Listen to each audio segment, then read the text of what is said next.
दोस्तों स्वागत करते हैं आपका एएनके न्यूज के ताजा बुलेटिन में, जहां हम आपको लाकर देते हैं देश की राजनीति समेत कुछ बड़ी खबरें। दोस्तों हमारे देश में जिस तरीके से कोरोना के मामले अब कम होते जा रहे हैं, ऐसे में कुछ राज्यों ने तो ढील देना भी शुरू कर दिया है। ऐसे में पीएम मोदी ने लाइव आकर एक बड़ी घोषणा कर दी है। दोस्तों इस वीडियो में इन घोषणाओं के बारे में भी जानेंगे और साथ ही जानेंगे कोरोना के नए अपडेट और सरकार द्वारा की गई नई घोषणाओं के बारे में। इसलिए दोस्तों आप लोगों से एक अनुरोध है कि इस वीडियो को शुरू से लेकर अंत तक जरूर देखें, जिससे कि आपसे कोई भी खबर मिस न हो पाए। दोस्तों खबरों को शुरू करें उससे पहले अगर आप हमारे चैनल पर नए हैं तो चैनल को जरूर सब्सक्राइब करके घंटी के बटन को जरूर दबाएं, जिससे कि इस तरह की लेटेस्ट वीडियो आप तक सबसे पहले पहुंच सके। दोस्तों खबरों का सिलसिला शुरू करें उससे पहले जान लेते हैं आज की ताजा हेडलाइंस को। देश में थोड़ा सा घटा कोरोना संक्रमण। पिछले 24 घंटों में मिले 38,948 नए मामले, वहीं 219 मरीजों की गई जान। दोस्तों देश में महामारी वायरस के मामलों में उतार चढ़ाव का क्रम जारी है। वहीं केंद्रीय स्वास्थ्य और परिवार कल्याण मंत्रालय द्वारा दी गई जानकारी के अनुसार देश में बीते 24 घंटों में 38,948 नए मामले सामने आए हैं, जिसमें 219 लोगों की जान चली गई है। इसके साथ ही 43,903 लोग डिस्चार्ज किए जा चुके हैं। वहीं दोस्तों मंत्रालय के अनुसार देश में अब तक महामारी के कुल पुष्ट मामले 3,30,27,621 हो चुके हैं। वहीं मंत्रालय के अनुसार देश में फिलहाल महामारी के 4,04,874 एक्टिव केस हैं। वहीं संक्रमण को मात देकर ठीक हो चुके मरीजों की संख्या 3,21,81,000 हो गई है। जबकि दोस्तों दुखद खबर ये है कि इस बीमारी से 4,40,752 लोगों की जान चली गई है। वहीं मंत्रालय ने बताया कि नए मामले पाए जाने के बाद एक्टिव केसेस में 5,174 की कमी दर्ज की गई है। वहीं दोस्तों टीकाकरण की बात करें तो देश में अब तक 68,75,40,000 लोगों को टीका लग चुका है। इसके बाद दोस्तों अगली बड़ी खबर में हो जाए सावधान, तेज सिर दर्द, बहरापन और मुंह सूखना, ये है कोरोना के नए लक्षण। दोस्तों जैसा कि आप सभी जानते हैं, महामारी वायरस ने सबसे पहले चीन के वुहान शहर में 2019 में दस्तक दी थी। तब से लेकर अब तक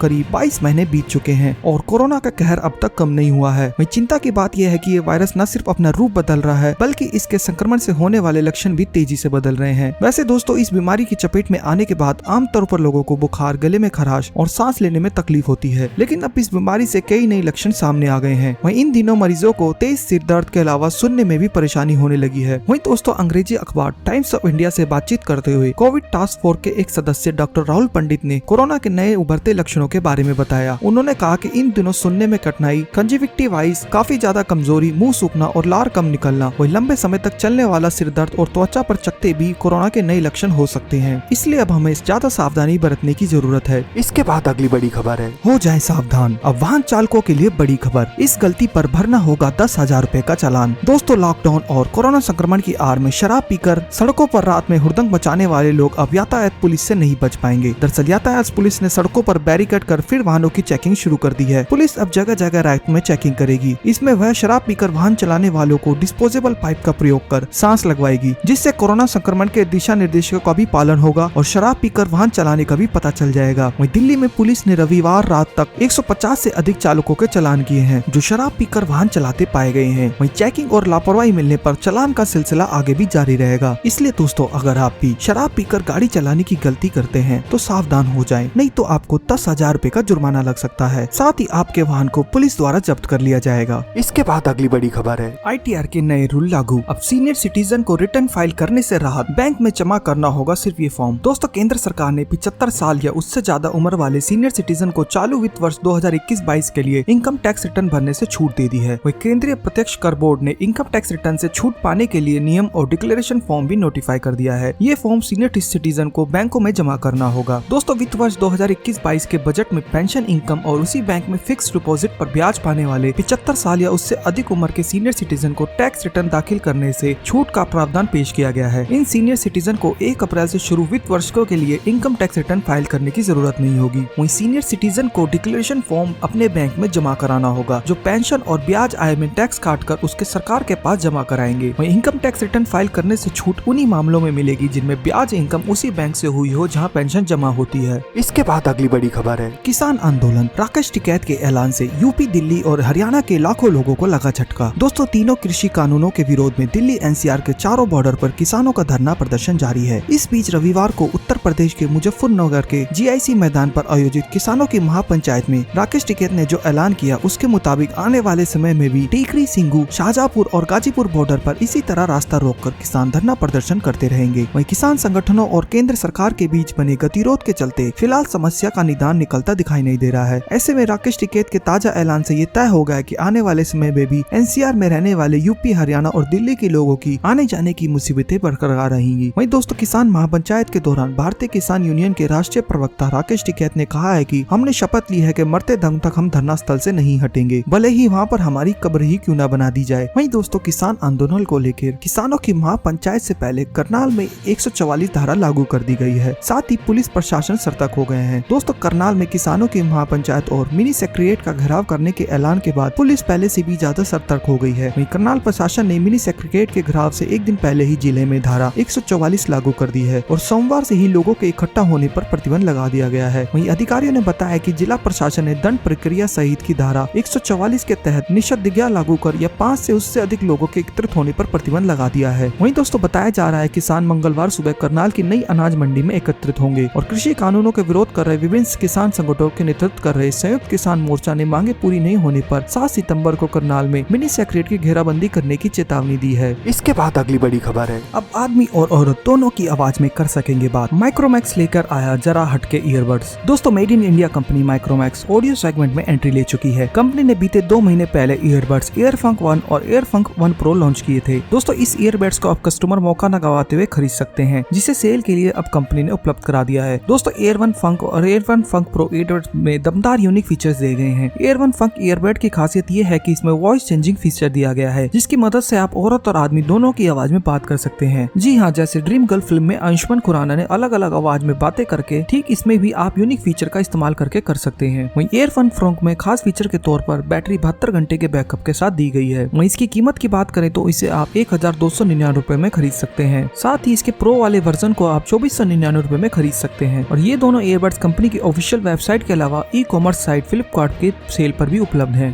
इसके बाद अगली बड़ी खबर है, मौसम को लेकर IMD की बड़ी चेतावनी। अगले 3 दिन तक यहाँ गरज के साथ हो सकती है भारी वर्षा, हाई अलर्ट पर गोवा। दोस्तों भारतीय मौसम विभाग ने अगले 3 दिनों के लिए मौसम का अनुमान जारी कर दिया है। वहीं IMD का कहना है कि अगले 48 घंटे में दक्षिण पूर्व मानसून फिर से सक्रिय हो सकता है। इसके सक्रिय होने से अगले 3 दिन में दक्षिण पश्चिम और उत्तर भारत में कई हिस्सों में भारी बारिश होने की संभावना है। वहीं IMD के मुताबिक 7-9 सितंबर के बीच हिमालय प्रदेश, उत्तराखंड, उत्तरी पंजाब और जम्मू क्षेत्र और पूर्वी राजस्थान में अलग अलग स्थानों पर भारी वर्षा के आसार हैं। वहीं इसके साथ ही उत्तर पश्चिमी भारत के अधिकतर हिस्सों में हल्की से मध्यम बारिश हो सकती है। वहीं मौसम विभाग का अनुमान है कि अगले 3 दिन तक कर्नाटक, तमिलनाडु, केरल में भारी से बहुत भयंकर भारी बारिश हो सकती है। इसके बाद इसकी तीव्रता में कमी आनी शुरू हो जाएगी। वहीं IMD ने अलर्ट किया है कि पश्चिम उत्तर पश्चिम की तरफ निम्न दबाव क्षेत्र बनने से अगले 3 दक्षिण ओडिशा, तटीय आंध्र प्रदेश, तेलंगाना, विदर्भ और दक्षिण छत्तीसगढ़ के कई हिस्सों में भारी से बहुत भारी बारिश हो सकती है। वहीं उत्तर मराठवाड़ा, उत्तर मध्य महाराष्ट्र, उत्तरी कोंकण और गुजरात के क्षेत्र में 7 से 8 सितंबर के बीच बारिश होने के आसार है। वहीं उत्तरी कोंकण, मध्य महाराष्ट्र और गुजरात क्षेत्र में 7-8 सितंबर को बारिश हो सकती है। इसके अलावा दोस्तों तेलंगाना के ज्यादातर इलाकों में भी अत्यधिक भारी बारिश की होने की संभावना है। वहीं पूर्वी उत्तर प्रदेश के लिए भी एक बार फिर से तेज बारिश का अलर्ट है। वहीं दोस्तों IMD का कहना है कि अगले 48 घंटों में दक्षिण कोंकण तट और गोवा में मूसलाधार बारिश हो सकती है। वहीं गोवा प्रशासन को हाई अलर्ट भेज दिया गया है। वहीं गोवा की राजधानी पणजी और राज्य के दूसरे इलाकों में लगातार दबाव क्षेत्र बना हुआ है। इस बीच प्रशासन ने लोगों को सतर्क रहने की सलाह दी है। वहीं IMD ने रविवार को भी अगले कुछ दिन में तटीय राज्यों में बहुत भारी बारिश का अनुमान जताया है। वहीं बारिश की गतिविधियां जारी रहने से भूस्खलन और बाढ़ की चपेट में आने वाले इलाकों पर निगरानी रखी जा रही है।